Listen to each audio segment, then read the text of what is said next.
ਸਾਹਿਬ JIO. ਰਾਗ ਸੂਹੀ ਮਹਲਾ ਪੰਜਵਾਂ। ਘਰ ਸਤਵਾਂ ਇੱਕ ਓੰਕਾਰ ਸਤਿਗੁਰ ਪ੍ਰਸਾਦ। ਤੇਰਾ ਭਾਣਾ ਤੂੰ ਹੈ ਮਨਾਏ ਹੈ, ਜਿਸਨੋ ਹੋਏ ਦਇਆਲਾ। ਸਾਈ ਭਗਤ ਜੋ ਤੁਧ ਭਾਵੈ, ਤੂੰ ਸਰਬ ਜੀਆਂ ਪ੍ਰਤਿਪਾਲਾ। ਤੇਰਾ ਭਾਣਾ ਤੂੰ ਹੈ ਮਨਾਏ ਹੈ, ਜਿਸਨੋ ਹੋਏ ਦਇਆਲਾ। ਸਾਈ ਭਗਤ ਜੋ ਤੁਧ ਭਾਵੈ, ਤੂੰ ਸਰਬ ਜੀਆਂ ਪ੍ਰਤਿਪਾਲਾ। ਮੇਰੇ ਰਾਮ ਰਾਏ ਸੰਤਾਂ ਟੇਕ ਤੁਮਹਾਰੀ। ਜੋ ਤੁਧ ਭਾਵੈ ਸੋ ਪਰਵਾਨ, ਮਨ ਤਨ ਤੂੰ ਹੈ ਆਧਾਰੀ। ਰਹਾ ਤੂੰ ਦਇਆਲ ਕਿਰਪਾਲ ਕਿਰਪਾ ਨਿਧ, ਮਨਸਾ ਪੂਰਨ ਹਾਰਾ। ਭਗਤ ਤੇਰੇ ਸਭ ਪ੍ਰਾਣਪਤਿ ਪ੍ਰੀਤਮ, ਤੂੰ ਭਗਤਨ ਕਾ ਪਿਆਰਾ। ਤੂੰ ਅਥਾਹ ਅਪਾਰ ਅਤਿ ਊਚਾ, ਕੋਈ ਅਵਰ ਨਾ ਤੇਰੀ ਭਾਤੇ। ਇਹ ਅਰਦਾਸ ਹਮਾਰੀ ਸੁਆਮੀ, ਵਿਸਰ ਨਾਹੀਂ ਸੁਖ ਦਾਤੇ। ਦਿਨ ਰਹਿਣ ਸਾਸ ਸਾਸ ਗੁਣ ਗਾਵਾਂ, ਜੇ ਸੁਆਮੀ ਤੁਧ ਭਾਵਾਂ। ਨਾਮ ਤੇਰਾ ਸੁਖ ਨਾਨਕ ਮੰਗੈ, ਸਾਹਿਬ ਤੁਠੈ ਪਾਵਾਂ। ਦਿਨ ਰਹਿਣ ਸਾਸ ਸਾਸ ਗੁਣ ਗਾਵਾਂ, ਜੇ ਸੁਆਮੀ ਤੁਧ ਭਾਵਾਂ। ਨਾਮ ਤੇਰਾ ਸੁਖ ਨਾਨਕ ਮੰਗੈ, ਸਾਹਿਬ ਤੁਠੈ ਪਾਵਾਂ। ਵਾਹਿਗੁਰੂ ਜੀ ਕਾ ਖਾਲਸਾ, ਵਾਹਿਗੁਰੂ ਜੀ ਕੀ ਫਤਿਹ। ਜੁਗੋ ਜੁਗ ਅਟਲ ਸ਼ਬਦ ਸਤਿਗੁਰੂ ਧੰਨ ਧੰਨ ਗੁਰੂ ਗ੍ਰੰਥ ਸਾਹਿਬ ਜੀ।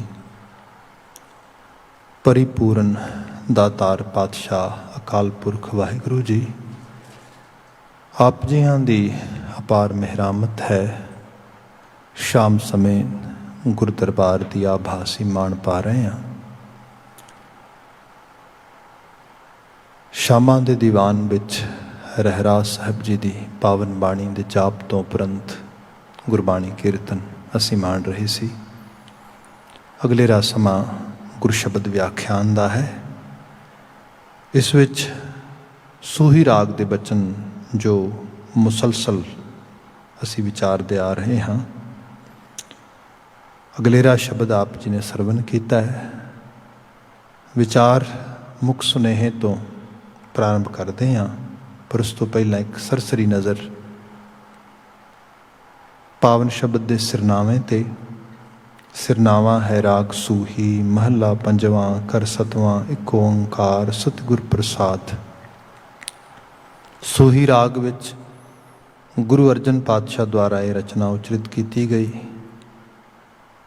ਗਾਇਨ ਕਰਨ ਵਾਸਤੇ ਹਿਦਾਇਤੀ ਸੰਕੇਤ ਨੇ ਇਸ ਸ਼ਬਦ ਨੂੰ ਤਾਲ ਗੋਚਰੇ ਰਿਦਮ ਲਈ ਸੱਤਵੇਂ ਘਰ ਦੇ ਵਿੱਚ ਗਾਇਆ ਜਾਏ, ਭਾਵ ਸੱਤਵੇਂ ਘਰ ਨੂੰ ਪ੍ਰਯੋਗ ਵਿੱਚ ਲਿਆਂਦਾ ਜਾਏ। ਇਸ਼ਟ ਦਾ ਮੰਗਲ ਹੈ ਮੂਲ ਮੰਤਰ ਦਾ ਸੰਕਸ਼ਿਪਤ ਸਵਰੂਪ ਮੰਗਲਾਚਰਨ ਦਾ ਬਚਨ, ਜੋ ਕਿ ਸੈਂਕੜੇ ਵਾਰ ਗੁਰੂ ਗ੍ਰੰਥ ਸਾਹਿਬ ਵਿੱਚ ਦੁਹਰਾਇਆ ਜਾਂਦਾ ਹੈ, ਇੱਕ ਓਂਕਾਰ ਸਤਿਗੁਰ ਪ੍ਰਸਾਦ ਅਕਾਲ ਪੁਰਖ ਵਾਹਿਗੁਰੂ ਇੱਕ ਹੈ। ਉਹ ਸਿੱਖ ਦੀ ਵਿਆਖਿਆ ਉਹ ਓਂਕਾਰ ਅਵਿੱਥ ਇੱਕ ਰਸ ਲਗਾਤਾਰਤਾ ਨਾਲ ਵਿਆਪਰਨ ਵਾਲੀ ਹੈ, ਇਸ ਰੂਪ ਵਿੱਚ ਉਹਨੂੰ ਵਿਆਖਿਆਇਆ ਜਾਂਦਾ ਹੈ। ਇਹੋ ਜਿਹੇ ਓਮਨੀ ਪ੍ਰੈਜ਼ੈਂਟ ਨਿਰਗੁਣ ਸਰੂਪ ਜ਼ਰਰੇ ਜ਼ਰਰੇ 'ਚ ਜ਼ਰਖੇਜ਼ ਹੋ ਕੇ ਬੈਠੇ ਰੱਬ ਜੀ ਦੀ ਸਾਡੇ ਨਾਲ ਸਾਂਝ ਸੱਚੇ ਗੁਰੂ ਦੀ ਬਖਸ਼ਿਸ਼ ਨਾਲ ਹੋ ਸਕਦੀ ਹੈ। ਅੱਗੇ ਵਾਕ ਪ੍ਰਾਰੰਭ ਹੈ। ਗੁਰਦੇਵ ਜ਼ਿਕਰ ਕਰਦੇ ਨੇ, ਮੇਰੇ ਰਾਮ ਰਾਏ ਸੰਤਾਂ ਟੇਕ ਤੁਮਹਾਰੀ, ਜੋ ਤੁਧ ਭਾਵੈ ਸੋ ਪ੍ਰਵਾਨ, ਮਨ ਤਨ ਤੁਹੈ ਆਧਾਰੀ। ਰਹਾਉ। ਮੇਰੇ ਰਾਮ ਰਾਏ ਸੰਤਾਂ ਟੇਕ ਤੁਮਹਾਰੀ।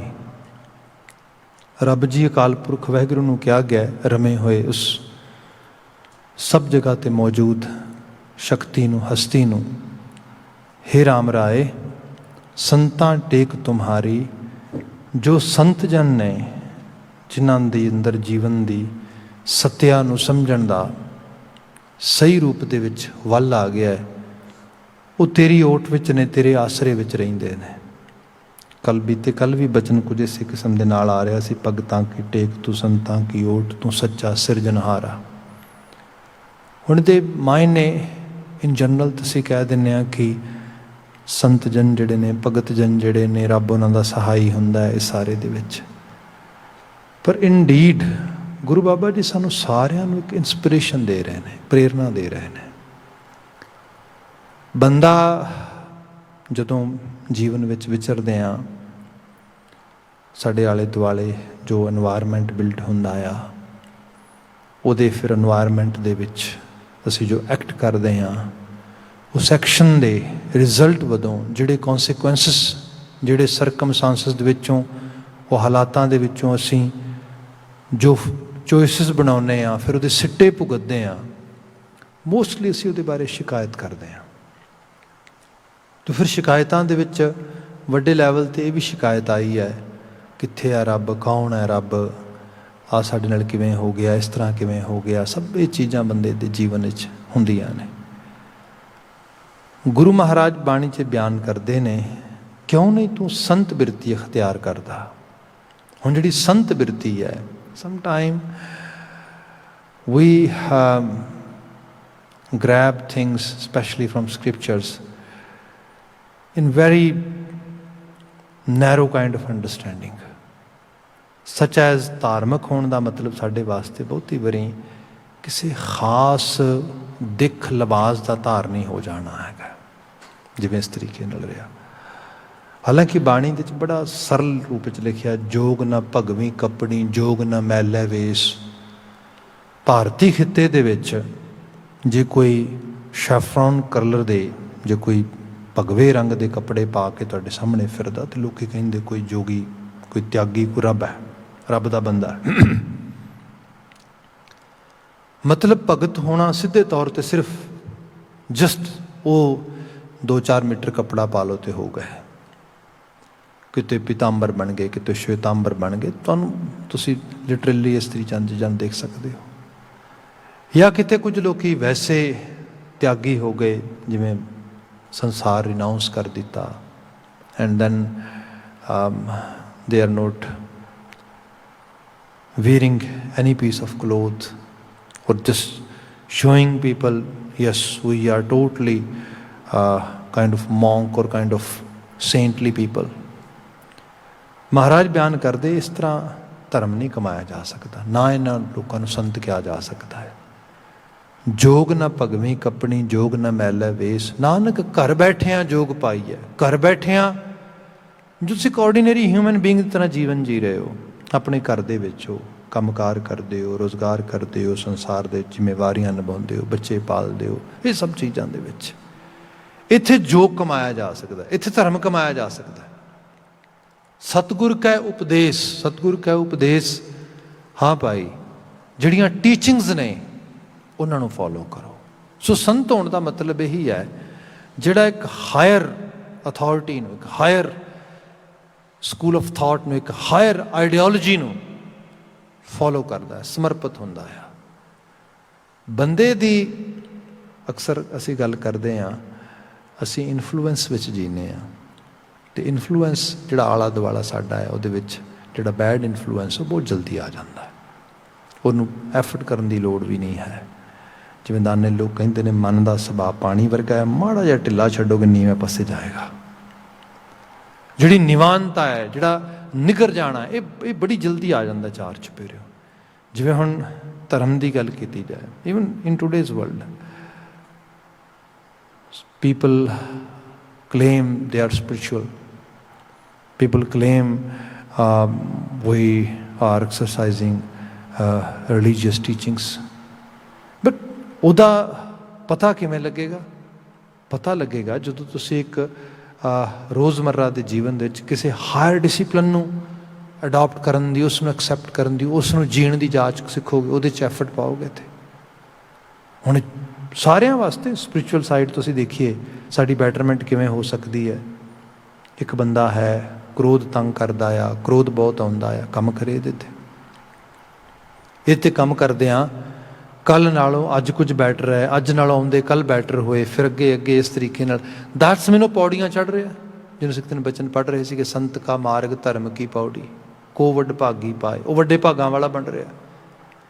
ਇਨ ਬਿਨ ਕੋਈ ਬੰਦਾ ਗਰੀਡ ਤੋਂ, ਕੋਈ ਬੰਦਾ ਜੈਲਸ ਤੋਂ, ਕੋਈ ਬੰਦਾ ਕਿਸੇ ਕਿਸਮ ਦੇ ਇਨਫੀਰੀਅਰ ਕੰਪਲੈਕਸ ਦੇ ਵਿੱਚ ਜੀ ਰਿਹਾ ਹੈਗਾ। So we all have some kind of weaknesses. ਉਸ ਸਾਰੇ ਦੇ ਉੱਤੇ ਬੰਦਾ ਉਪਦੇਸ਼ ਗੁਰੂ ਕਾ ਲੈ ਕੇ, ਭਾਵ ਜੋ ਗੁਰੂ ਕਹਿੰਦਾ ਹੈ, ਜੋ ਗੁਰ ਕਹੈ ਸੋਈ ਪਲਮਾਨ, ਉਸ ਚੀਜ਼ ਨੂੰ ਇਹ ਸੰਤ ਹੋ ਜਾਣਾ ਆ। ਇਹ ਹੈ ਘਰ ਬੈਠਿਆਂ ਜੋਗ ਪਾਈਐ ਸਤਿਗੁਰ ਕੈ ਉਪਦੇਸ਼। ਇਹ ਸਤਿਗੁਰੂ ਦੇ ਉਪਦੇਸ਼ ਦੇ ਜ਼ਰੀਏ ਇਸ ਤਰੀਕੇ ਦੀ ਸੰਤ ਬਿਰਤੀ ਅਖਤਿਆਰ ਕਰਨੀ ਹੈ। ਇਹਦੇ ਵਿੱਚ ਸਪੋਜ਼ ਮੈਨੂੰ ਸਿੰਪਲ ਕਰ ਦੇਣਾ ਵਾ, ਤੁਹਾਨੂੰ ਕੋਈ ਬੰਦਾ ਕਹਿੰਦਾ ਤੁਸੀਂ ਨਾ ਸਾਰਿਆਂ ਨਾਲ ਪਿਆਰ ਨਾਲ ਬੋਲਿਆ ਕਰੋ ਅਤੇ ਤੁਹਾਨੂੰ ਫਿਰ ਇੱਜ਼ਤ ਮਿਲੇਗੀ। ਤੁਸੀਂ ਐਕਸਰਸਾਈਜ਼ ਕਰਦੇ ਹੋ, ਪਿਆਰ ਨਾਲ ਬੋਲਦੇ ਹੋ, ਪਤਾ ਲੱਗਦਾ ਪਿਆਰ ਨਾਲ ਬੋਲਿਆ ਰਿਸਪੈਕਟ ਤੇ ਕਿਸੇ ਨੇ ਕੀ ਕਰਨੀ ਸੀ, ਕਿ ਬਲਕਿ ਹੋਇਆ ਇਹ ਕਿ people are taking it granted, and specially ਸਾਡੇ ਹਾਊਸ ਹੋਲਡ ਇਨਵਾਇਰਮੈਂਟ ਵਿੱਚ ਕਈ ਵਾਰੀ ਹੁੰਦਾ। ਐਂਡ ਨਾਓ ਉਹਨਾਂ ਦੀ ਬਲਕਿ ਐਕਸਪੈਕਟੇਸ਼ਨਸ ਹੋਰ ਵੱਧ ਗਈਆਂ ਨੇ, ਅਤੇ ਇਵਜ ਵਿੱਚ ਉਹਦੇ ਬਦਲੇ ਵਿੱਚ ਮੈਨੂੰ ਕੁਛ ਵੀ ਨਹੀਂ ਮਿਲ ਰਿਹਾ। ਫਿਰ ਇੱਥੇ ਜਾ ਕੇ ਬੰਦਾ ਕਈ ਵਾਰੀ ਕਹਿੰਦਾ ਕਿਉਂਕਿ ਮੈਂ ਇਹਦੇ ਨਾਲੋਂ ਭੈੜਾ ਹੀ ਚੰਗਾ, ਬੁਰਾ ਹੀ ਚੰਗਾ, ਫਿਰ ਬੁਰਾ ਬਣਨ ਲੱਗ ਜਾਂਦਾ ਬੰਦਾ ਹੋਰ ਜ਼ਿਆਦਾ ਇਸ ਰੂਪ ਦੇ ਵਿੱਚ। ਸਿੰਪਲ ਇੱਕ ਐਗਜ਼ਾਮਪਲ ਕਰ ਰਿਹਾ ਹਾਂ। ਹਕੀਕਤ ਇਹ ਹੈ ਚੰਗਾ ਕਰਨਾ ਹੈ, ਚੰਗੇ ਪਾਸੇ ਜਾਣਾ ਆ, ਕਿਸੇ ਵਾਸਤੇ ਨਹੀਂ, ਆਪਣੇ ਵਾਸਤੇ। That is my own ਫੁਲਫਿਲਮੈਂਟ, because ਇਹ ਮੇਰਾ ਆਪਣਾ ਹੀ ਕੋਈ, ਮੈਂ ਆਪਣੇ ਵਾਸਤੇ ਸਟੈਂਡਰਡ ਉੱਚਾ ਕਰ ਰਿਹਾ ਹਾਂ। ਮੈਂ ਆਪਣੇ ਜੀ ਹੁਣੇ ਸ਼ਬਦ ਮੁਕਾਇਆ ਜਾ ਰਿਹਾ ਸੀਗਾ ਕਿ ਕਹਿਆ ਕਰਨਾ ਦਿੱਤਾ ਲੈਣਾ ਗਰੀਬਾਂ ਅਨਾਥਾਂ ਤੇਰਾ ਮਾਣਾ। ਵੀ ਸਭ ਨੇ ਬਚਨ ਕਿਹਾ ਬਾਣੀ ਦੇ ਵਿੱਚ, ਚੇਤੇ ਰੱਖੀ ਕਿ ਜੋ ਕੁਝ ਵੀ ਸਾਨੂੰ ਪ੍ਰਾਪਤ ਹੁੰਦਾ ਹੈ ਇਹ ਇਵੋਲਵ ਹੋ ਕੇ ਆਉਂਦਾ ਹੈ। ਜੇ ਕੁਝ ਵੀ ਸਾਡੀ ਡੈਸਟਨੀ ਐਕਚੁਅਲੀ ਕਿਤੋਂ ਬਾਹਰੋਂ ਨਹੀਂ ਆ ਰਹੀ। ਜਿਹਨੂੰ ਸਾਹਿਬ ਨੇ ਕਿਹਾ ਸੀਗਾ ਕਿ ਚੇਤੇ ਰੱਖ ਇਹ ਕਰਤਾਰ ਦਾ ਨਿਯਮ ਆ, ਜਿਵੇਂ ਤੂੰ ਸੰਸਾਰ ਵਿੱਚ ਵਿਚਰਦਾ ਆ ਉਸੇ ਤਰੀਕੇ ਨਾਲ ਹੀ ਸੰਸਾਰ ਦੇ ਵਿੱਚ ਕੁਦਰਤ ਦੇ ਨਿਯਮ ਦੇ ਮੁਤਾਬਕ ਤੈਨੂੰ ਫਿਰ ਉਸ ਫਲ ਦੇ ਰੂਪ ਵਿੱਚ ਮਿਲਦਾ ਹੈ। ਅਸੀਂ ਵਾਕ ਪੜ੍ਹਦੇ ਹਾਂ, ਜਿਹਾ ਬੀਜੈ ਸੋ ਲੁਣੈ ਕਰਮਾ ਸੰਧੜਾ ਖੇਤ, ਜੋ ਬੀਜ ਰਿਹਾ ਉਹ ਵੱਢ ਰਿਹਾ।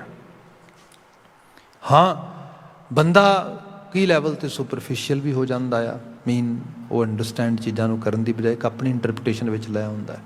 ਅੱਛਾ, ਜੇ ਇਹ ਚੀਜ਼ ਆ ਅਤੇ ਫਿਰ ਮੈਂ ਤਾਂ ਫਲਾਣੇ ਨੂੰ ਚੰਗਾ ਬੋਲਿਆ ਸੀ, ਮੈਨੂੰ ਕਿਉਂ ਨਹੀਂ ਚੰਗਾ ਇਹਦੇ 'ਚ ਮਿਲਿਆ?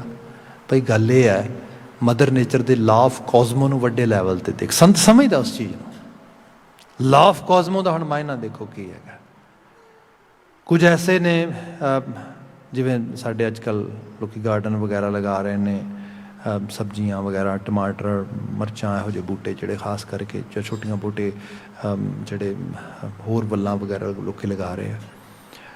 ਅਤੇ ਉਹਦੇ ਵਿੱਚ ਇਹ ਹੈ ਕਿ 5-7 10 15 20 ਦਿਨ ਪਹਿਲਾਂ ਲਗਾਏ ਸੀ, ਹਫ਼ਤਾ 2 ਹਫ਼ਤਾ ਪਹਿਲਾਂ, ਹੋਰ 2-3 ਹਫ਼ਤੇ ਉਹਦੀ ਟੇਕ ਕੇਅਰ ਕਰਾਂਗੇ, and then we gonna get some kind of fruit, some kind of vegetables ਉਹਦੇ ਤੋਂ, ਜਿਹੜਾ ਉਸ ਚੀਜ਼ ਤੋਂ। ਪਰ ਜੇ ਅਸੀਂ ਕਹੀਏ ਕਿ ਅੱਛਾ ਮੈਂ ਜਿਵੇਂ ਇੱਕ ਮਿਰਚਾਂ ਦਾ ਬੂਟਾ ਲਗਾਇਆ ਸੀਗਾ, ਇੱਕ ਮੈਂ ਟਮਾਟਰ ਦਾ ਬੂਟਾ ਲਗਾਇਆ ਸੀਗਾ। ਐਵੇਂ ਹੀ ਮੈਂ ਇੱਕ ਨਰਸਰੀ ਤੋਂ ਲਿਆ ਕੇ ਛੋਟਾ ਜਿਹਾ ਇੱਕ ਪਲਮ ਦਾ ਬੂਟਾ ਲਗਾਤਾ, ਚੈਰੀ ਦਾ ਲਗਾਤਾ। ਹੁਣ ਜਿਹੜਾ ਚੈਰੀ ਦਾ ਪਲਮ ਦਾ ਬੂਟਾ ਲਗਾਇਆ ਸੀਗਾ ਉਸ ਨੂੰ ਲਗਾਏ ਨੂੰ ਵੀ 2 ਮਹੀਨੇ ਹੋ ਗਏ ਨੇ, ਅਤੇ 2 ਮਹੀਨੇ ਹੀ ਟਮਾਟਰ ਦੇ ਬੂਟੇ ਨੂੰ ਲਗਾਏ ਨੂੰ ਹੋ ਗਏ ਨੇ। ਟਮਾਟਰ ਦਾ ਬੂਟਾ ਜਿਹੜਾ ਹੈਗਾ ਉਹਨੇ ਕਿੰਨੇ ਟਮਾਟਰ ਪ੍ਰੋਡਿਊਸ ਕਰਤੇ ਨੇ, ਪਰ ਜਿਹੜਾ ਚੈਰੀ ਦਾ ਬੂਟਾ ਆ ਉਹਨੇ ਕੁਛ ਵੀ ਨਹੀਂ ਮੈਨੂੰ ਦਿੱਤਾ। Cherry plant is not giving anything to me still, both are passing around 2 months। ਹੁਣ ਇਹਦੇ ਬਾਬਤ ਸਾਨੂੰ ਲਾਅ ਆਫ ਕਾਸਮੋ ਸਮਝ ਆਉਂਦਾ, ਇਹਦਾ ਫਲ ਜਿਹੜਾ ਆ ਇਹਦਾ ਫਲ ਮੋਰ ਸਵੀਟਰ ਹੋਏਗਾ, ਮੋਰ ਮਿੱਠਾ ਹੋਏਗਾ ਅਤੇ ਜ਼ਿਆਦਾ ਰਿਚ ਹੋਏਗਾ, ਪਰ ਇਹ ਲੌਂਗ ਰਨ 'ਚ ਜਾਏਗਾ। ਇਹ ਮਿਲੇਗਾ ਪਰ ਹੋ ਸਕਦਾ 2-3 ਸਾਲ ਬਾਅਦ ਜਦੋਂ ਇਹ ਮੈਚਿਓਰ ਹੋਏ ਉਦੋਂ ਤੈਨੂੰ ਪ੍ਰਾਪਤ ਹੋਏ। ਜਿਹੜਾ ਦੂਸਰੇ ਵਾਲਾ ਹੈਗਾ ਇਹਦੀ ਮੈਚਿਓਰਿਟੀ ਏਜ ਇੰਨੀ ਕੀ ਹੈ। ਬਹੁਤੇ ਕਰਮ ਸਾਡੇ ਇਹੋ ਜਿਹੇ ਹੁੰਦੇ ਨੇ, ਅਸੀਂ ਜਿਹੜਾ ਆ ਛੋਟਾ ਮੋਟਾ ਕਰਮ ਕੀਤਾ ਉਹਦਾ ਫਲ ਅੱਗੋਂ ਕਰ ਲਿਆ, ਪਰ ਜਦੋਂ ਅਸੀਂ ਆਪਣੀ ਸਪਿਰਿਚੁਅਲ ਬੈਟਰਮੈਂਟ ਦੀ ਗੱਲ ਕਰਦੇ ਹੈਗੇ ਆ ਤੇ ਜਨਮਾਂਤਰਾਂ ਦਾ ਕੰਮ ਹੈ। ਸੰਤ ਇਹ ਸਮਝਦਾ ਆ, ਸੰਤ ਉਹ ਹੈ ਜਿਹੜਾ ਇਹ ਅਹਿਸਾਸ ਕਰਦਾ ਹੈ ਵੀ ਬਹੁਤ ਜਨਮ ਵਿਛੁਰੇ ਤੇ ਮਾਧ ਹੋਏ ਜਨਮ ਤੁਮਾਰੇ ਲੇਖੇ। ਬੜੇ ਜਨਮਾਂ ਦੇ ਵਿਛੜੇ ਆ, ਬਹੁਤੇ ਫੇਰ ਪਏ ਕਿਰਪਨ ਕੋ, ਇਸ ਕਿਰਪਨ ਨੂੰ ਬੜੇ ਫੇਰੇ ਪੈ ਚੁੱਕੇ ਨੇ। ਅਬ ਕਿਛ ਕਿਰਪਾ ਕੀਜੈ, ਹੁਣ ਮੇਰੇ ਤੇ ਕਿਰਪਾ ਕਰ ਦੇ। ਇਹ ਐਕਚੁਅਲ ਲੈਵਲ ਤੋਂ ਦੀ ਸਮਝ ਹੈ, ਉਹਨੂੰ ਪਤਾ ਆ ਕਿ ਮੈਂ ਮੁਸਲਸਲ ਚੰਗਿਆਈ ਅੱਛਿਆਈ ਇਹਨਾਂ ਸਭ ਨੂੰ ਅਡਾਪਟ ਐਕਸੈਪਟ ਕਰਕੇ ਤੁਰੀ ਜਾਣਾ ਹੈ। ਬਾਕੀ ਜੋ ਕਰਤੇ ਇਹਨੂੰ ਪਾਵੇ, ਜਿਹੜਾ ਐਂਡ ਰਿਜ਼ਲਟ ਆ ਉਹਦੇ ਹੱਥ ਦੇ ਵਿੱਚ ਆ। ਜਿੱਥੇ ਹੀ ਤੁਸੀਂ ਇਸ ਕਿਸਮ ਦੇ ਇਹ ਗੁਰੂ ਸਾਹਿਬ ਦੀ ਇਨਸਪੀਰੇਸ਼ਨ ਦਿੰਦੇ, ਇਹਦੀ ਪ੍ਰੇਰਨਾ ਦਿੰਦੇ ਸਾਨੂੰ, ਇਹ ਹੈ ਧਾਰਮਿਕ ਤੌਰ 'ਤੇ ਬੰਦੇ ਨੂੰ। ਅਤੇ ਇਹ ਬੜਾ ਜਦੋਂ ਇੱਕ ਸਪਿਰਿਚੁਅਲਿਟੀ ਨੂੰ ਜਾਂ ਰਿਲੀਜੀਅਸ ਐਕਟੀਵਿਟੀਜ਼ ਨੂੰ ਜਿਨ੍ਹਾਂ ਲੋਕਾਂ ਦੇ ਵੈਸਟਰਨ ਇੰਟਰਸਟ ਇਹਦੇ 'ਚ ਲਬਰੇਜ਼ ਹੋ ਗਏ ਅਤੇ ਉਹ ਲੋਕਾਂ ਦੇ ਐਕਸਪਲੋਇਟੇਸ਼ਨ ਕਰਨ ਲੱਗ ਗਏ, ਚੀਟ ਕਰਨ ਲੱਗ ਗਏ, ਜਿਨ੍ਹਾਂ ਨੇ ਕਿਹਾ ਕਿ ਨਹੀਂ ਤੁਸੀਂ ਇੰਨਾ ਆਹ ਕੰਮ ਕਰ ਦਿਓ ਅਤੇ ਇਹਦੇ ਬਦਲੇ 'ਚ ਆਹ ਕੰਮ ਹੋ ਜਾਏਗਾ, ਇਹ ਕੰਮ ਕਰ ਦਿਓ। People get stuck in that.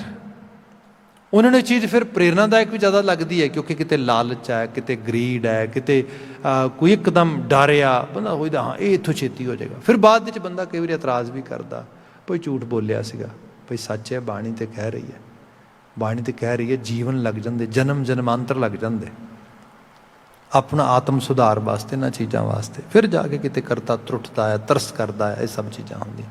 Mother nature the law ਹੈ ਸਾਰਾ ਦਾ ਸਾਰਾ। ਸੰਤ ਬਿਰਤੀ ਸਾਡੇ 'ਚ ਆ ਜਾਏ, ਅਸੀਂ ਇਸ ਲਾਅ ਆਫ ਕਾਜ਼ਮੋਨ, ਇਸ ਹੁਕਮ ਨੂੰ ਫੋਲੋ ਕਰਨ ਲੱਗ ਜਾਈਏ। ਇਹ ਗੁਰਬਾਣੀ ਦਾ ਮੁੱਖ ਮੈਸੇਜ ਆ। ਇੱਥੇ ਗੁਰੂ ਮਹਾਰਾਜ ਗੁਰੂ ਅਰਜਨ ਸਾਹਿਬ ਕਹਿੰਦੇ ਨੇ ਕਿ ਮੇਰੇ ਰਾਮ ਰਾਏ ਸੰਤਾਂ ਟੇਕ ਤੁਮਹਾਰੀ। ਉਹਨਾਂ ਨੇ ਤੇਰੀ ਟੇਕ ਲੈ ਲਈ, ਉਹਨਾਂ ਨੇ ਤੇਰੀ ਓਟ ਲੈ ਲਈ। ਭਾਵ ਇਹ ਰੱਬ ਦੀ ਟੇਕ ਦਾ ਮਤਲਬ ਇਹ ਹੈ ਤੁਹਾਡਾ ਵਿਜ਼ਨ ਲਮੇਰਾ ਹੋ ਗਿਆ। ਤੁਸੀਂ ਸੋਚ ਲਿਆ ਇਹ ਮੇਰਾ ਲਾਈਫ ਟਾਈਮ ਗੋਲ ਆ, 1-2 ਦਿਨ ਨਹੀਂ ਹੈਗੇ। ਇਹ ਨਹੀਂ ਕਿ ਬੰਦਾ ਕਹੇ ਵੀ ਸਵੇਰੇ ਪਾਠ ਕਰ ਲਿਆ ਅਤੇ ਸ਼ਾਮ ਤੱਕ ਨੌਕਰੀ ਲੱਗ ਜਾਣੀ ਚਾਹੀਦੀ ਹੈ।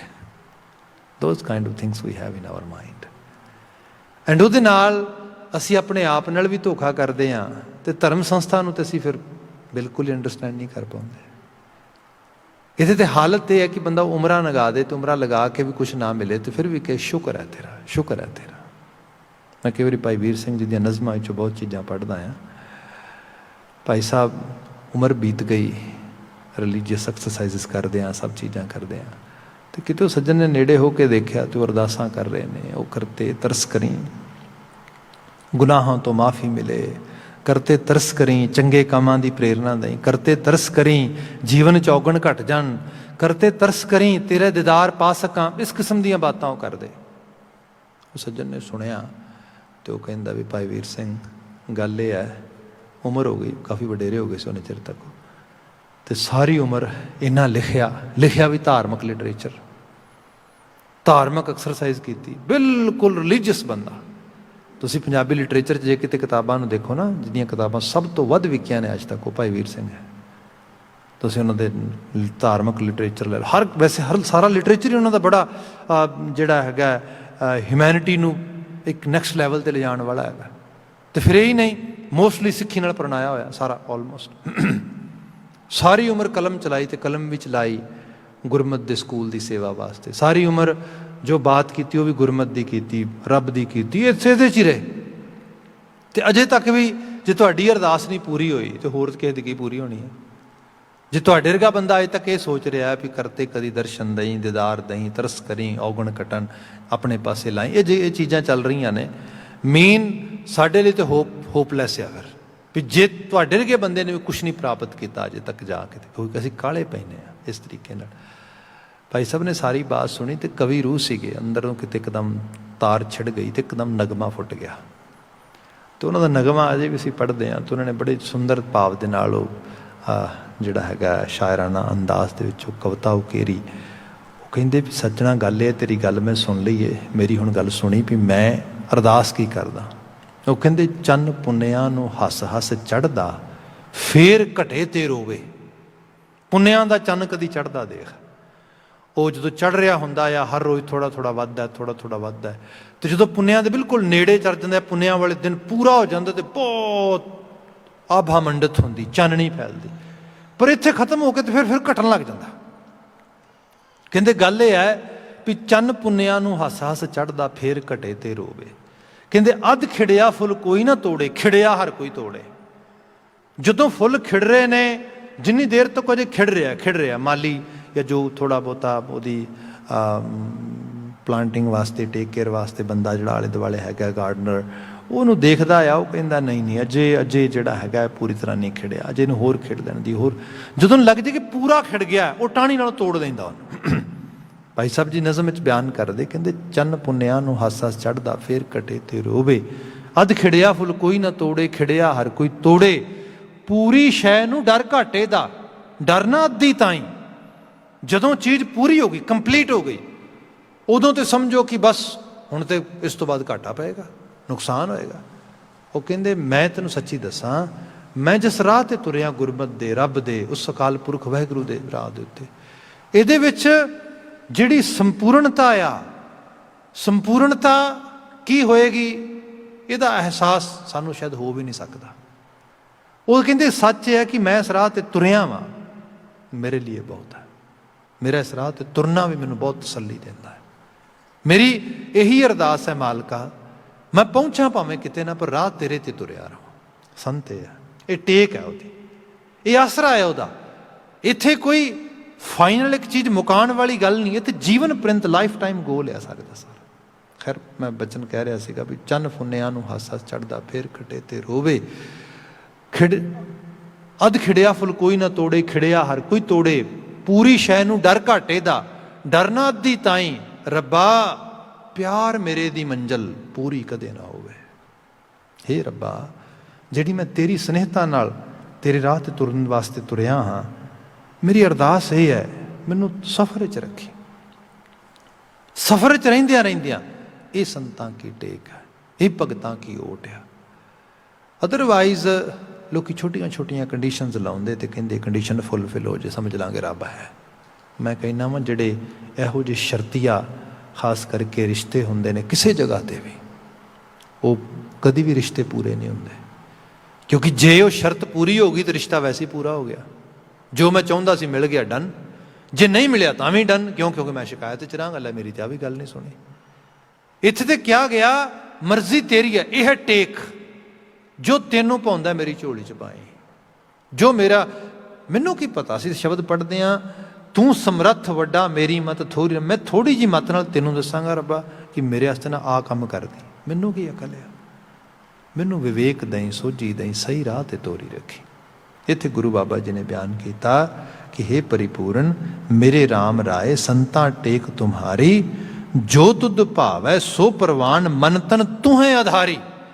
ਜੋ ਤੁਧ ਭਾਵੈ ਸੋ ਪ੍ਰਵਾਨ, ਜੋ ਤੈਨੂੰ ਪਾਉਂਦਾ ਮੈਨੂੰ ਉਹ ਪ੍ਰਵਾਨ ਹੋਏ, ਮੈਂ ਉਹਦੇ ਵਿੱਚ ਆਪਣੇ ਆਪ ਨੂੰ ਤੋਰਾਂ। ਇਹ ਪੈਸੀਮਿਸਟਿਕ ਹੋਣ ਵਾਲੀ ਗੱਲ ਨਹੀਂ ਹੈ। ਇਹ ਬੜੀ ਵਿਵੇਕਸ਼ੀਲਤਾ ਦੇ ਨਾਲ, ਜਿਹਨੂੰ ਕਿਹਾ ਜਾਏ ਕਿ ਬੜੇ ਇਨਰ ਇੰਸਟਿੰਕਟ ਜਿਹੜਾ ਹੈ ਸਾਡਾ, ਉਹਨੂੰ ਲਿਸਨ ਕਰਦਿਆਂ ਹੋਇਆਂ ਜਿਹੜਾ ਸਾਡੇ ਵੱਲੋਂ ਆਪਣੇ ਜੀਵਨ ਦੇ ਵਿੱਚ ਉਮਦਾ ਕਰਮ ਕਰਨਾ ਹੈ, ਉਹਦੀ ਇੰਸਪੀਰੇਸ਼ਨ, ਉਹਦੀ ਪ੍ਰੇਰਨਾ ਆ। ਪਰ ਉਹ ਕਰਦਿਆਂ ਹੋਇਆਂ ਵੀ ਕਾਹਲੇ ਨਹੀਂ ਪੈਣਾ। ਬੰਦੇ ਦਾ ਸਭ ਤੋਂ ਵੱਡਾ ਜਿਹੜਾ ਦੋਸ਼ ਆ ਉਹ ਇਹੋ ਹੀ ਹੈ ਕਿ ਉਹ ਕਿਸੇ ਵੀ ਚੀਜ਼ ਨੂੰ ਬਣਾਉਣ ਲੱਗਦਾ, ਸਿਰਜਣ ਲੱਗਦਾ, ਸਵਾਰਨ ਲੱਗਦਾ, ਅਤੇ ਸਵਾਰਨ ਦੀ ਬਜਾਏ ਵਿਗਾੜ ਲੈਂਦਾ ਹੈ। ਖਾਸ ਕਰਕੇ ਇਨ today's environment as a human being, we have made actually a lot of mess in our relations. Why? Because we don't know how to deal in relationship. And whenever we talk about relationships, we just want to actually get very aggressively, you can say, very hectic kind of results. ਉਹਦੇ ਨਾਲ ਬੱਚਾ ਹੀ ਹੈ, ਤੁਸੀਂ ਬੱਚੇ ਨੂੰ ਕੋਈ ਗੱਲ ਦੱਸੀ, ਤੁਹਾਨੂੰ ਲੱਗਦਾ ਹੈ ਬਸ ਇਹਨੂੰ ਦੱਸਤਾ ਹੁਣ ਇਹ ਫੋਲੋ ਕਰੇ ਬਸ। ਉਹ ਭਲੇ ਬੰਦੇ, ਇਹਦੀ ਜਿਹੜਾ ਮੈਮਰੀ ਖਾਸ ਕਰਕੇ ਸਪੈਮ ਆ ਉਹ ਕਿੰਨਾ ਕੁ ਹੋਏਗਾ, ਧਿਆਨ ਨਾਲ ਦੇਖ। ਉਹਦੇ ਵਿੱਚ ਕਿੰਨੀ ਕੁ ਸਮਾਂ ਗੱਲ ਟਿਕੀ ਰਹੇਗੀ। ਜੇ ਤੂੰ ਉਸ ਲੈਵਲ 'ਤੇ ਦੇਖੇਗਾ ਫਿਰ ਤੈਨੂੰ ਪਤਾ ਲੱਗਾ ਵੀ ਅਲਟੀਮੇਟਲੀ ਇਹ ਤਾਂ ਅਜੇ ਇਹਦੀ ਸੁਰਤ 'ਚ ਗੱਲ ਕਿੱਥੇ ਟਿਕਦੀ ਹੈ। ਫਿਰ ਸੈਕਿੰਡ ਚੀਜ਼ਾਂ ਟ੍ਰੇਨਡ ਹੁੰਦਿਆਂ ਆਉਂਦੀਆਂ ਨੇ। ਟ੍ਰੇਨਿੰਗ ਆ ਕਿਸੇ ਚੀਜ਼ ਨੂੰ, ਤੁਸੀਂ ਆਪਣੇ ਆਪ ਨੂੰ ਵੀ ਟ੍ਰੇਨਡ ਕਰਨਾ, ਦੂਜੇ ਨੂੰ ਵੀ ਕਰਨਾ ਹੈ। ਇਹ ਸਭ ਚੀਜ਼ਾਂ ਟ੍ਰੇਨਿੰਗ ਕਰਦਿਆਂ ਆਉਂਦੀਆਂ ਇਸ ਢੰਗ ਦੇ ਨਾਲ। ਮੈਂ ਐਡਿਕਸ਼ਨ 'ਤੇ ਕੰਮ ਕਰਦਾ ਲੰਬੇ ਸਮੇਂ ਤੋਂ, ਅਤੇ ਕਈ ਵਾਰੀ ਲੋਕ ਕਹਿਣਗੇ ਐਡਿਕਸ਼ਨ 'ਤੇ ਭਾਈ ਸਾਹਿਬ ਇਹ ਨਸ਼ੇੜੀ ਜੇ ਲੋਕ ਇਸ ਤਰੀਕੇ ਦੇ ਨਾਲ। ਹਾਲਾਂਕਿ ਲਾਈਫ ਜਿਹੜੀ ਹੈ ਉਹ ਤਾਂ ਸਾਰਿਆਂ ਦੀ ਇੱਕੋ ਜਿਹੀ ਇੰਪੋਰਟੈਂਟ ਆ, ਕਿਹਦੀ ਘੱਟ ਇੰਪੋਰਟੈਂਟ ਆ। ਸੈਕਿੰਡ ਥਿੰਗ, ਅਸੀਂ ਤਾਂ ਰੂਹ ਨੂੰ ਮੰਨਣ ਵਾਲੇ ਲੋਕ, ਰੂਹਾਨੀ ਲੋਕ ਹਾਂ। ਰੂਹ ਤਾਂ ਸਾਰਿਆਂ ਦੀ ਪੂਰੀ ਹੈ। ਰੂਹ ਤਾਂ ਇੱਕ ਛੋਟੇ ਜਿਹੇ ਬੱਚੇ 'ਚ ਵੀ ਪੂਰੀ ਓਨੀ ਹੈ ਜਿੰਨੀ ਸਾਡੇ 'ਚ ਹੈ। ਸੋ ਇਸ ਤਰੀਕੇ ਨਾਲ ਜਦੋਂ ਲੈਵਲ 'ਤੇ ਆਓਗੇ ਤਾਂ ਫਿਰ ਤਾਂ ਸਭ ਉਸ ਢੰਗ ਨਾਲ ਆ ਜਾਣਗੇ। ਮੈਨੂੰ ਇੱਕ ਰੂਮੀ ਦੀ ਬਾਤ ਬੜੀ ਪਿਆਰੀ ਲੱਗਦੀ ਕਈ ਵਾਰੀ, ਆਪਣੇ ਉਹ ਦੀਵਾਨ ਵਿੱਚ ਲਿਖਦਾ ਆ। ਮੋਮਨ ਸੀਗਾ ਅਤੇ ਉਹਨਾਂ ਦੇ ਵਿੱਚ ਸ਼ਰਾਬ ਹਰਾਮ ਹੈ, ਬਿਲਕੁਲ ਮੂੰਹ ਨਹੀਂ ਲਾਉਣਾ ਉਹਨੂੰ। ਤੋ ਇੱਕ ਦਿਨ ਬੋਲ ਰਿਹਾ, ਕਮਾਲ ਦਾ ਬੋਲਦਾ ਸੀਗਾ, ਏਡੇ ਏਡੇ ਵੱਡੇ ਕਿਤਾਬ 'ਚ ਲਿਖੇ ਉਹਨੇ, ਏਡੇ ਏਡੇ ਗੀਤ ਲਿਖੇ, ਵੱਡੇ ਲੋਕੀ ਅੱਜ ਵੀ ਕਮਲਿਆਂ ਵਾਂਗੂ ਪੜ੍ਹਦੇ ਉਹਨੂੰ। ਤੂੰ ਬੋਲ ਰਿਹਾ ਤਾਂ ਬੜੀ ਵੱਡੀ ਮਜਲਿਸ ਲੱਗੀ ਉਹਨੂੰ ਸੁਣਨ ਵਾਲਿਆਂ ਦੀ। ਤੁਰਕੀ ਦੀ ਗੱਲ ਹੈ, ਉਹਦੇ ਆਪਣੇ ਸ਼ਹਿਰ ਦੇ ਵਿੱਚ। ਅਤੇ ਉੱਥੇ ਹੋਇਆ ਇਹ ਕਿ ਜਦੋਂ ਇੱਕਦਮ ਰੌਲਾ ਪੈ ਗਿਆ ਅਤੇ ਉੱਠ ਕੇ ਕਾਫੀ ਦੂਰ ਸੀਗਾ, ਅਤੇ ਆਪ ਪੈਦਲ ਤੁਰ ਕੇ ਗਿਆ ਵੀ ਰੌਲਾ ਕਾਹਦਾ ਪੈ ਗਿਆ। ਮਜਲਿਸ ਤੇ ਸੋਹਣੀ ਚੱਲ ਰਹੀ ਸੀ ਸਾਰੀ। ਤੂੰ ਇੱਕ ਬੰਦੇ ਨੂੰ ਕੁੱਟਣ ਦਾ ਹੈ, ਅਤੇ ਬੰਦਾ ਕੌਣ ਹੈ? ਕਹਿੰਦੇ ਜੀ ਇਹ ਸਲੀਬੀ ਹੈ, ਭਾਵ ਸਲੀਬ ਨੂੰ ਮੰਨਦਾ ਹੈ, ਈਸਾਈ ਹੈ, ਕਿਉਂਕਿ ਉੱਥੇ ਈਸਾਈ ਵੀ ਕਾਫੀ ਸੀਗੇ, ਗਿਰਜੇ ਵਗੈਰਾ ਬਣੇ ਸੀ। ਤੂੰ ਕਹਿੰਦੇ ਵੀ ਚਲੋ ਈਸਾਈ ਹੈ ਅਤੇ ਮਾਰ ਕਿਉਂ ਰਹੇ ਹੋ? ਕਹਿੰਦੇ ਸ਼ਰਾਬ ਪੀਤੀ ਇਹਨੇ। ਅੱਛਾ, ਕਹਿੰਦੇ ਹਾਂ। ਕਹਿੰਦੇ ਖੈਰ ਉਹਨੇ, ਉਹ ਵੀ ਬੜਾ ਦਾਨਿਸ਼ਮੰਦ ਬੰਦਾ ਸੀਗਾ, ਕਵੀ ਰੂਹ ਸੀ। ਤੋ ਇੱਕਦਮ ਦੇਖ ਕੇ ਉਹ ਕਹਿੰਦਾ ਸਾਰਿਆਂ ਨੂੰ ਰੋਕਦਾ, ਕਹਿੰਦਾ ਇਹਨੇ ਪੀਤੀ? ਕਹਿੰਦਾ ਤੁਹਾਨੂੰ ਕਿਵੇਂ ਪਤਾ? ਉਹ ਕਹਿੰਦੇ ਸਾਨੂੰ ਮੁਸ਼ਕ ਆਈ ਹੈ, ਸਾਨੂੰ ਇਹਦੀ ਸਮੈਲ ਆਈ ਜਦੋਂ ਇੱਥੇ ਬੈਠਾ ਸੀਗਾ। ਉਹ ਕਹਿੰਦਾ ਗੱਲ ਠੀਕ ਹੈ, ਇਹਨੇ ਜ਼ਾਬਤੇ ਨੂੰ ਉਲੰਘਿਆ, ਇਹਨੂੰ ਨਹੀਂ ਸੀ ਆਉਣਾ ਚਾਹੀਦਾ ਇੱਥੇ, ਜ਼ਾਬਤਾ ਸਾਡਾ ਇੱਥੇ ਰਹਿਣ ਦਾ। ਇਸ ਕਰਕੇ ਇਸ ਨੂੰ ਜਿਹੜਾ ਬਾਹੋਂ ਫੜ ਕੇ ਉਠਾਓ ਅਤੇ ਉਠਾ ਕੇ ਬਾਹਰ ਲੈ ਜਾਓ, ਜੋ ਇਹਦਾ ਪਰਿਵਾਰ ਉਹਨੂੰ ਸ਼ਿਕਾਇਤ ਭੇਜੋ, ਜ਼ਾਬਤਾ ਇਹ ਬਣਦਾ। ਪਰ ਮੈਨੂੰ ਇਹ ਗੱਲ ਦੀ ਕਮਾਲ ਲੱਗੀ ਹੈ ਕਿ ਇਹਨੇ ਪੀਤੀ ਸੀ, ਤੁਹਾਨੂੰ ਮੁਸ਼ਕ ਆਈ, ਪਰ ਕਮਾਲ ਇਹਨੂੰ ਪੀ ਕੇ ਨਹੀਂ ਚੜ੍ਹੀ, ਤੁਹਾਨੂੰ ਮੁਸ਼ਕ ਨਾਲ ਚੜ੍ਹ ਗਈ।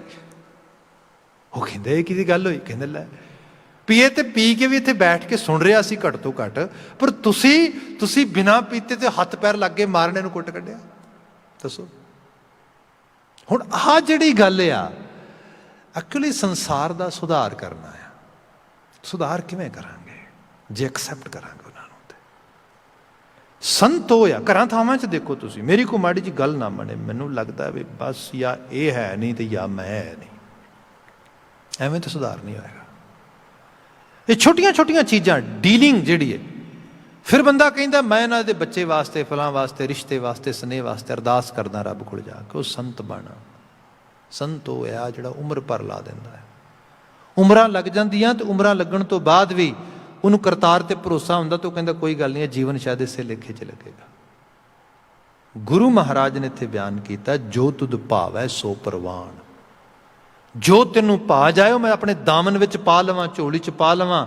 ਮਨ ਤਨ ਤੂੰ ਹੈ ਆਧਾਰੀ, ਮਨ ਕਰਕੇ ਤਨ ਕਰਕੇ ਕੋਈ ਆਧਾਰ ਹੈ ਹੀ ਨਹੀਂ ਹੋਰ। ਆਧਾਰ ਦਾ ਮਤਲਬ ਇੱਥੇ ਮੈਜਰਮੈਂਟ ਹੈ, ਪੈਮਾਨਾ। ਅਦਰਵਾਈਜ਼ ਲੋਕ ਕਈ ਵਾਰੀ ਕਹਿਣਗੇ ਫਲਾਂ ਬੰਦੇ ਨੂੰ ਉਹਨੂੰ ਦੇਖੋ ਜੀ, ਉਹਨੇ ਨਾ ਫਲਾਂ ਜਗ੍ਹਾ 'ਤੇ ਆਹ ਗੱਲ ਕਹੀ ਸੀ, ਜਾਂ ਫਲਾਂ ਧਾਰਮਿਕ ਸਥਾਨ 'ਤੇ ਗਿਆ, ਫਲਾਂ ਉਹਦਾ ਕੰਮ ਹੋ ਗਿਆ, ਮੇਰਾ ਨਹੀਂ ਹੋਇਆ। ਉਹ ਭਲੇ ਮੈਜਰਮੈਂਟ ਵੱਡਾ ਰੱਖ। ਮੈਜਰਮੈਂਟ ਇਹ ਹੈ ਉਸ ਕਰਤੇ ਦੀ ਬਣਾਈ ਬਿਧ ਦੇ ਵਿੱਚ ਜੋ ਮੈਂ ਕੰਟਰੀਬਿਊਟ ਕਰ ਰਿਹਾ ਵਾਂ ਉਹ ਮੈਨੂੰ ਕੰਟਰੀਬਿਊਟ ਕਰਨ ਦੀ ਤੌਫੀਕੀਅਤ ਦੇਵੇ, ਐਨਰਜੀ ਦੇਵੇ, ਸੋਝੀ ਦੇਵੇ, ਦੈਟਸ ਅਨਫ। ਬਾਕੀ ਜੋ ਉਹਨੂੰ ਪਾਵੇ। ਇਹ ਹੈ ਸੰਤ ਬਿਰਤੀ। ਰਹਾਉ ਦਾ ਪਾਉਂਦੇ ਹੈ, ਤੇਰਾ ਭਾਣਾ ਤੂੰ ਹੈ ਮਨਾਏ ਹੈ ਜਿਸ ਨੂੰ ਹੋਏ ਦਿਆਲਾ। ਸਾਰਿਆਂ ਨੂੰ ਉਹਦਾ ਭਾਣਾ ਚੰਗਾ ਲੱਗ ਜੇ ਇਹ ਜ਼ਰੂਰੀ ਨਹੀਂ, ਇਹ ਵੀ ਸੱਚ ਹੈ। ਜੇ ਸਭ ਨੂੰ ਚੰਗਾ ਲੱਗ ਜੇ ਤੇ ਫਿਰ ਤੇ ਸ਼ਿਕਾਇਤ ਹੀ ਕੋਈ ਨਾ ਹੋਏ।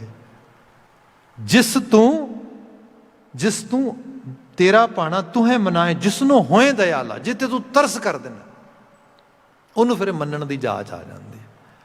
ਤੇ ਇਹ ਵੀ ਅੱਜ ਤੇ ਅਸੀਂ ਮਾਡਰਨ ਸਾਇੰਸ ਵਿੱਚ ਪੜ੍ਹ ਰਹੇ ਹਾਂ, ਮੈਂ ਦੇਖ ਰਿਹਾ ਬਿਹੇਵੀਅਰ ਸਾਇੰਸਿਸ ਦੇ ਵਿੱਚ ਕੀ ਗੱਲ ਮੰਨੀ ਗਈ, ਜਦੋਂ ਤੁਸੀਂ ਕਿਸੇ ਚੀਜ਼ ਨੂੰ ਅਨਕੰਡੀਸ਼ਨਲੀ ਐਕਸੈਪਟ ਕਰਨ ਲਈ ਤਿਆਰ ਹੋ ਜਾਂਦੇ ਹੋ, ਚੀਜ਼ਾਂ ਠੀਕ ਹੋ ਜਾਂਦੀਆਂ, ਚੀਜ਼ਾਂ ਬਿਲਕੁਲ ਠੀਕ ਹੋ ਜਾਂਦੀਆਂ।